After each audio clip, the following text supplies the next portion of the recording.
लेकिन मलिक साहब बात यह है कि ये जो दो बातें हुई हैं आज हमने देखा कि एक तो मरियम साहिबा ने सुप्रीम कोर्ट पर भी अटैक किया है और दूसरा उन्होंने ये किया है कि इसको लंप किया है इसके साथ इसको शौकत सिद्दीकी साहब को तो अपनी जो सुप्रीम कोर्ट है उसमें उन्होंने कहा जी जो आप बातें कर रहे हैं इसके आपके पास सबूत ही नहीं है, तो आप उसके बाद उनकी वो जो पिटीशन थी वो फारग होगी, ख़त्म होगी।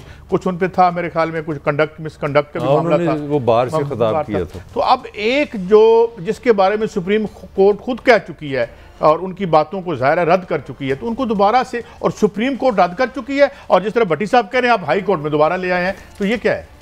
है तो सियासत, to be honest with you, को एज सच को मुझे कोई नजर नहीं आ रेलेवेंस है। रेलेवेंस तो पॉलिटिकल है ना, सीधी सीधी बात है। आप देखें, आप एक केस बना रहे हैं अपने 2018 का इलेक्शन, आपको समझ आ रही है मैं क्या कहना चाह रहा हूँ।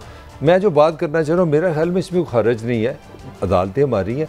अच्छी बात है कि अगर किसी इस लेवल पे, क्योंकि मैं इस वक्त जनरल साहब फैज़ की बात नहीं कर रहा, मैं पार्सन के इदारों की बात कर रहा हूँ। अगर आपने किसी एक बंदे पे बात की तो वो एक इदारा है, वो तो मतलब वो कोई भी बंदा वहाँ पे आएगा वो उतनी वही बंदा होगा। तो मेरे ख्याल में ये बेहतर है कि अगर हमारी कोर्ट इस हवाले से कोई क्लियर कट एक डिसीजन करे और इसमें सुनवाई होनी चाहिए। एक बात मैं आपसे ज़रूर करूँगा, मरियम जो भी कर रही है अच्छा कर रही है गलत कर रही है, अगर वो अदालत में गई है एज ए सिटीजन उसका राइट है, अदालत उस पर फैसला करे। मैं इख्तलाफ करूँगा, केस है उन पर करप्शन पे अरबों रुपए खरबों रुपए का, कन्विक्ट है, मुजरम है, मुजरम।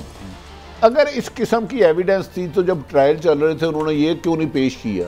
ऊपर ये क्या नाम है, शौकत साहब, शौकत सिद्दीकी साहब जब सुप्रीम जुडिशल काउंसिल पे गए उधर ये कोई एक चीज साबित नहीं कहे, उन्होंने कहा जी आपके पास तो एविडेंस नहीं है, आप सिर्फ ये क्लेम साबित ही नहीं हुआ कह रहे हैं। ये सही उस चीज को जब आपका अदारा सुप्रीम जुडिशल काउंसिल ही हाई कोर्ट या सुप्रीम कोर्ट के जज के खिलाफ कार्रवाई कर सकता है, उसके अलावा किसी के पास तैयार ही, उन्होंने आपकी बात नहीं सुनी तो उसको रेफरेंस आप ऐसे कैसे? एक और बात, अगर आपको ये मसला था, कोई इस तरह का मसला था आपको, तो आप ये फरमाएं कि इलेक्शन कमीशन में जाएं जहां आपके अपने हैंड पिक बैठे हुए हैं, वहां तो आप गए नहीं, सुप्रीम कोर्ट में गए ना। आपने जब ट्रायल हो रहा था मलिक साहब नैब कोर्ट में, उधर दे देते एप्लीकेशन जी ये बंदा प्रेशराइज कर रहा है। अब 3 साल बाद वो बंदे का नाम आप ले रहे हैं जिसको उसी की सुप्रीम जुडिशल काउंसिल ने रिफ्यूज कर दिया जी आप सिर्फ इल्जाम। ये अच्छा नहीं है, एक सेकंड, ये अच्छा नहीं है। अगर अदालत कह दे कि भी ठीक है अगर आपने ये इल्जाम लगाए तो साबित करें, आपसे साबित नहीं होंगे तो अच्छा नहीं। मैं कह रहा हूँ अच्छी बात है, आपकी अदालत क्लियर करे इसको। इसका मतलब है नहीं, आप इस पे वो हर जाने का केस करें, वो भी लॉ है। ये उनका क्लेम ही नहीं है, वो कहती है दोनों को लाएं और इनसे हलफ लें, मेरे पास कोई सबूत नहीं है। मरियम मेरे पास कोई सबूत नहीं है। मर्डर तो नहीं मैं ये कहूं कि जनाब आप भट्टी साहब काजी साहब मरीम मर्डर तो नहीं ना कर सकती, ये तो अदालत को प्रॉब्लम है दी है तो एप्लीकेशन। यार मुझे ब्रेक लेनी है भट्टी साहब मरीम के पास ताकत नहीं है। ये जरा सुनिए क्या कह रही हैं। जब मैं JIT के सामने पेश हुई, सब JIT को जो ड्राइव कर रहा था वो रिटायर्ड ब्रिगेडियर था ISI का, और पीछे से साहब कर रहे थे। इमरान खान साहब ने अंपायर को साथ मिलाकर मुंतखब हुकूमत को गिराया, उसके खिलाफ साजिश की। आज तक वो अंपायर को साथ मिला के खेलते हैं और उस अंपायर का नाम है को कटहरे में खड़ा करें, उनसे पूछें, उनसे हल्फ लें कि वो कहें कि मैं अल्लाह ताला को हाजिर नाजिर जान के कहता हूँ कि मेरे खिलाफ ये इल्जामात झूठ हैं, और अगर झूठ होते तो बहुत पहले तरदीद आ चुकी होती। बेटी साहब मेरा आपसे सवाल है, ये अल्लाह ताला को हाजिर नाजिर जान के कह रही थी कि मेरे पास कोई पैसे नहीं, और बाद में आके दूसरी टीवी पे अपना झूठ खुद ही साबित कर दिया। And she is asking for a high moral belong to other people. मैं सिर्फ इन्हीं पे रहता हूँ आज। इनके वालिद हाजिर। एक मिनट रोकना आप। नवाज शरीफ अपने बच्चों पर और कुरान पर हाथ रख के कह दे किसी ठेके से किक बैक नहीं ली। मैं कह रहा हूँ कभी मरियम नवाज कुरान पे, यार लोगों ने पूछ दियो तो काजी साहब देखें इल्जाम तो मेरे पे भी लग सकता है, जिस पे भी लग सकता है, मगर आप अलग उठा लेंगे कि नहीं किया? नाउज़ बिल्लाह कि मैं झूठा, ये एविडेंस एक नहीं दे रही। हाँ। मुलजम भी उन्हें बना रही है, कह रही है कसम भी वो खाएं। मेरे से एक रिटायर्ड ब्रिगेडियर सवाल जवाब कर रहा था, उसको दे रहा था। एक तफ्तीशी अफसर है, उसका काम ही सवाल करना है, उसका सवाल ना करेगा तो फाइंडिंग कैसे देगा? मेरी नजर में जो नवाज शरीफ ने 1-1.5 महीना पहले लंदन में प्लानिंग की है, जिनमें आपके कुछ सहाफ़ी भी शामिल हैं, वो मेरे क्यों है बटी साहब? वैसे आप हमेशा चलो मेरे भी हैं, हमारे कुलीग तो हैं ना। और भी अटैक होंगे अहम तरीन शख्सियात पर। ये जानबूझ के कहा गया है।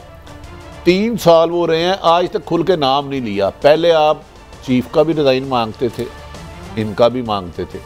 अब आपको इतनी एग्जैक्ट इन्फॉर्मेशन किसने दी है तो मैं उसको सलूट करता हूँ। हम सब साफी हैं, हम भी इस खबर की तलाश में रहे। कल मैं मोहम्मद मालिक साहब के प्रोग्राम में था, वो बहुत ज़्यादा माशाल्लाह वेल इन्फॉर्मेशन है उनकी, पेनिट्रेशन है। फवाद साहब भी थे, हम नहीं पहुँच सके। लेकिन अब भाई तू सबूत देख। अदालतों में जब आप जाते हैं, कानून के पास जाते हैं, अदालतों में जाते हैं तो सबूत देते हैं, कसमों पे फैसले नहीं होते। मुझे बता दें, ये बताने ये जी बात है, कसम ये पंचायत लगी है। ये कसम दे दें कि इनके वालिद साहब सफर करने के काबिल नहीं है। और वो नहीं आ रहे, और इनके जो ISI वही तौर पे कहते हैं उनसे पैसे नहीं लिए थे। उसामा बिन लादेन से पैसे नहीं लिए थे। 85 का इलेक्शन फेयर था।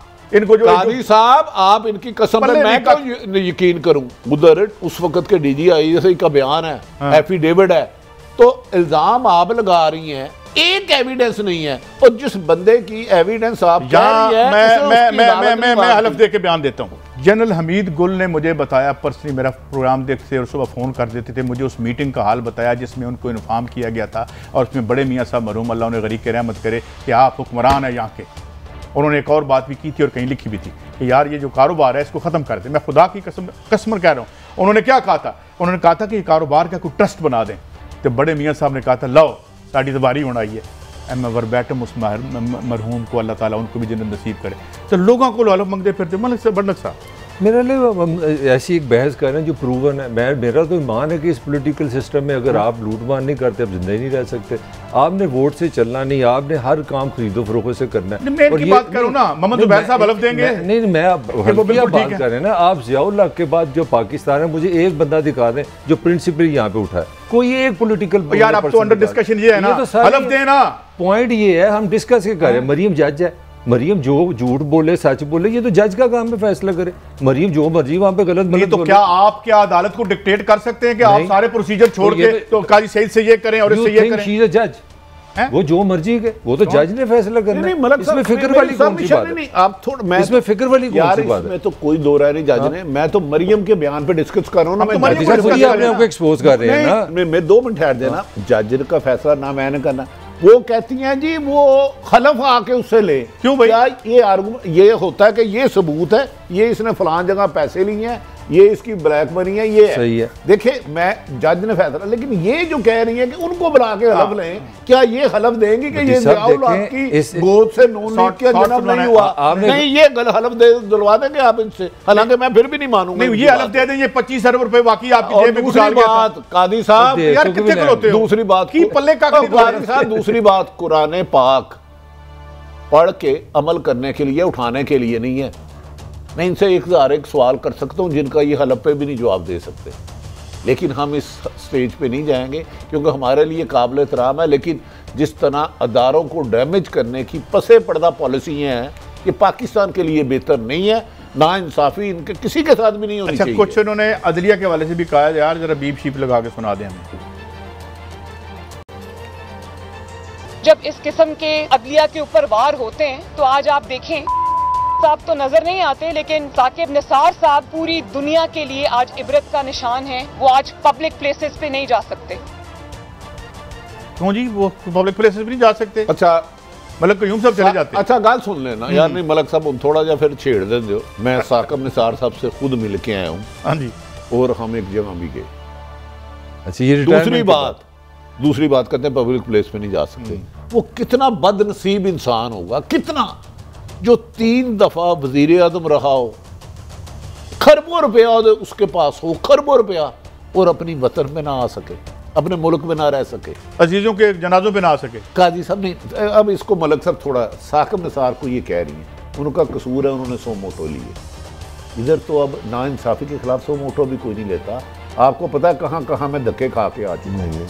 सही कह रहे हैं। इंसाफ लेना मुश्किल नहीं, नामुमकिन है पाकिस्तान में।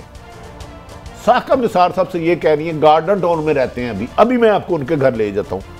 लेकिन अपने वालिद से ये सवाल नहीं करती कि आप 3 दफा मुल्क के वजीर आज़म रहे हो, आप अपने मुल्क की जगह पे नहीं आ सकते। नहीं भट्टी साहब, आपसे को मैं टेंशन डालूंगा। आपने अभी एक फिक्रा था कि इस मुल्क में आप इंसाफ नहीं ले सकते, तो नवाज शरीफ को पता है वो लंदन चला गया। इसका ये जवाब है, आगे आप बोल रहे हैं। नहीं, अब मैं जवाब देता हूँ ना, आप खुद मान लिया कि यहाँ इंसाफ नहीं, तो नवाज शरीफ पागल है। यहाँ मैं आपकी बात थोड़ी सी किसी को दे दिया करे, मैं आपकी बात में बदलना, चलें आप बोल रहे थे। इसके वालिद 3 दफा वजीर आज़म रहे, इन्होंने निजाम बनाना था, मैंने नहीं बनाना। उनको पता है ये निजाम नहीं है। मैं सवाल कर सकता हूँ लेकिन मैं कानून नहीं बना सकता। वो आपसे समझदार है, उनको पता है हम नहीं चल सकते, सीधी सीधी बात है। 3 इख्तियारों में डकैतियां और माल बनाने की बजाय इदारे खड़े किए होते तो खजल ना हो रहे। अगर अगर अगर अगर अगर किक बैकों पे ना चलते और 25 बिलियन जेब में डाल के ये ना कहते खबरें कौन जेब में पा गया है, तो ये हालात ना होते, मलिक कयूम ना क्रिएट किए होते, जजों को ब्राइब ना किया होता, तो ये मुल्क बड़ा अच्छा होता।